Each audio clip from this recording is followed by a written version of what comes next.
ఎప్పుడైనా స్వీట్ తినాలనిపించినప్పుడు ఇన్స్టెంట్గా అప్పటికప్పుడు ఇలా హెల్తీగా చేసుకోండి, చాలా టేస్టీగా ఉంటుంది. ఇప్పుడు స్టవ్ ఆన్ చేసి ప్యాన్ పెట్టుకున్నాక 1.5 కప్పు బెల్లం వేసుకోండి. 2 కప్పులు వాటర్ వేసుకున్నాక ఈ బెల్లాన్ని కరిగించుకోవాలి.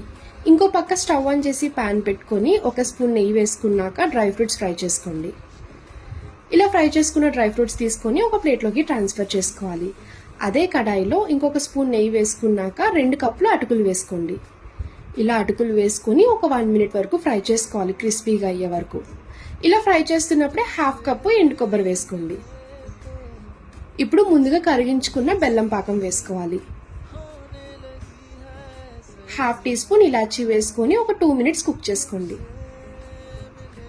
చూసారు కదా, పాకం అంతా అటుకులకి పీల్చేసి ఇలా దగ్గరికి రెడీ అయిపోద్ది.